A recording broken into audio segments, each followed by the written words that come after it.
It's We've got some new faces today for a minute to skim it. Please welcome Laura. Yay! Hello. Not to be confused with Laura. No, really bad. Although it happens all the And Robert will actually speak this week, so. time. On actual real comics and everything, not just people. That's comic in his hand. He did last week too. Just didn't talk about it. Quit. Robert's here and Laura's here. Yay! And now for our reviews. All right, hey folks, I'm Laura, and I have a couple great comics here to review. First off, we have Big Thunder Mountain Railroad #1. This is a Disney title. Disney has been doing these series based off of attractions in their theme parks, which have been kind of cool. The Figment series was awesome. I highly recommend that. This is another one along the same vein based on Thunder Mountain. It's about a young girl whose mom passes away and she has to go live with dad in a mine, which is really everything she's ever wanted. Even though dad wants her to be a proper lady, she wants nothing to do with that. So, big high adventure, lots of excitement, lots of Old West timey things going on in this book.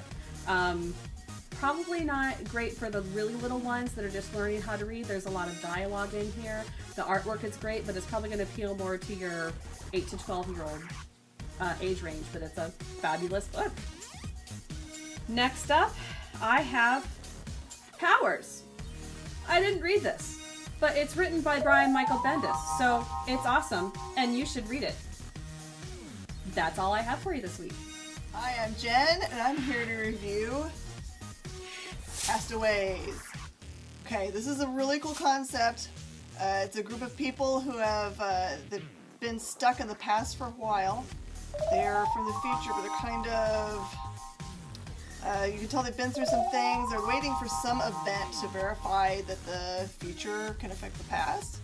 And the event happens, but meanwhile you kind of meet the characters. They all have kind of this weird relationship. One of the girls doesn't want to live. As a matter of fact, she's trying to kill herself, but the problem is that none of them can die. So she's trying to find unique ways to do that. They must have been stuck here for a long time. There's the cocky guy. There's the older gentleman that just who's not good for the team. There's the butch girl who kind of holds the team together. So it's a really good setup. Some of the artwork isn't really the style I like, but it might appeal to you. It's not bad. It's just not my thing. It's worth reading the second issue just to see where it's going.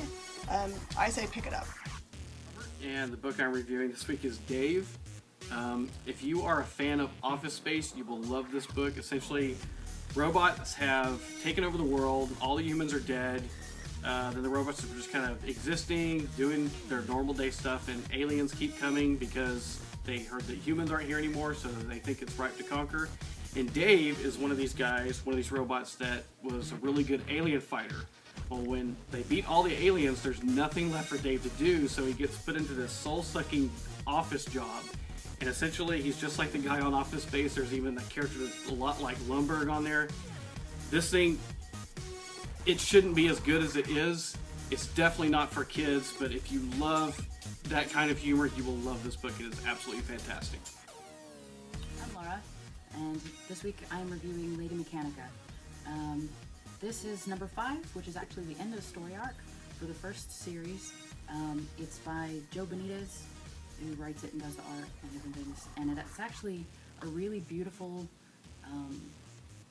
beautiful comic that's been, I think, it's been more than a year. They did 0 through 3, and then they've just done 4 and 5. And it's steampunk and action and mystery all rolled into one. Basically, Lady Mechanica is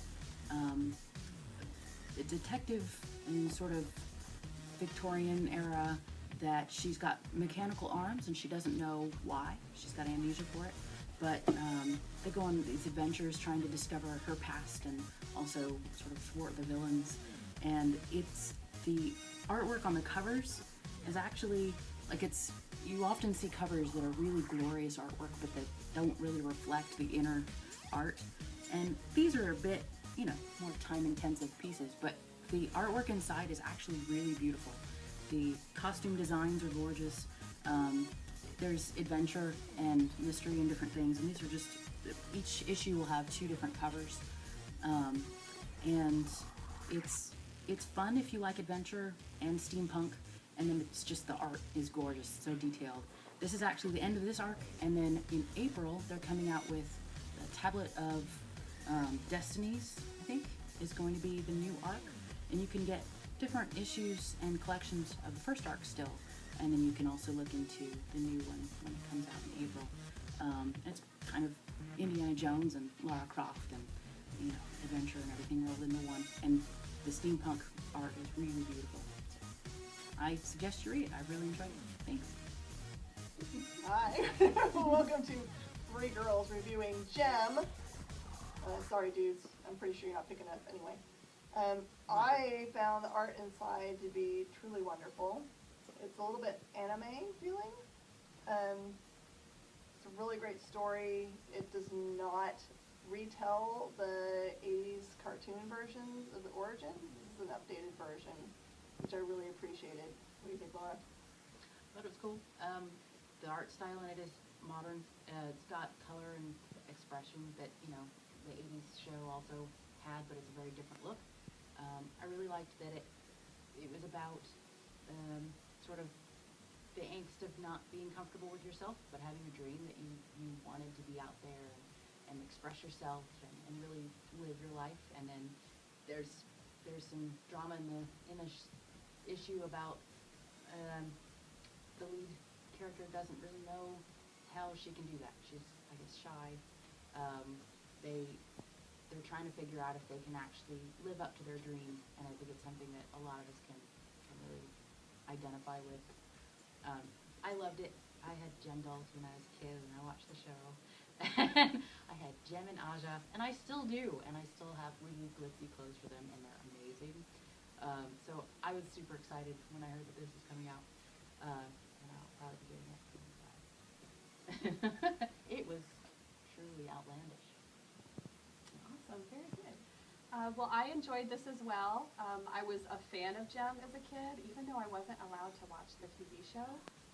I know, something about holograms and not being who you are, which is interesting because that is kind of what this issue is about. It's, like Jen said, it does totally reboot the series. It kind of brings it into the 21st century. I like how the girls... The 80s wasn't. I know. Well, I guess it wasn't. No, it God, was. we're old. So, that being said, it is more aimed towards girls like us who enjoyed it as a show. It's a little bit more updated, a little bit more adult. Not that it's inappropriate, it's just more for us than it is for kids trying to come into the new genre. I lost think it could be it there. both. I really think it could be both. Yes. It's a nice reboot to where it's accessible to new people too. Okay. It's like all right. young teens.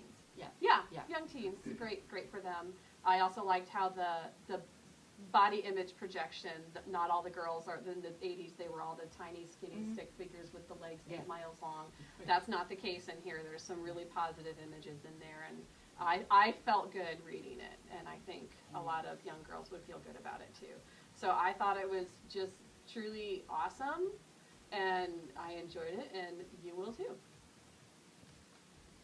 All right, cool things. Don't miss.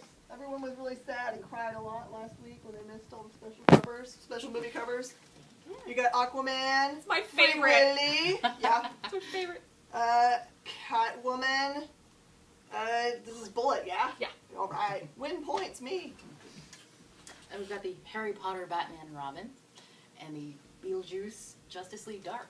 Really nice cover. Beetlejuice, Justice League, Justice League, Justice League. All right. And this is the Flash, the, not south. North, thank you. North by Northwest. Northwest, isn't that Kanye's kid? Anyway, yeah, North by Northwest, That Flash. must be where they got it from. Yeah, that's totally where they got, yeah, yeah. Anyway, that's it for this week's Minute to Skim It. Yeah. Thank you very much for joining us. Bye, guys.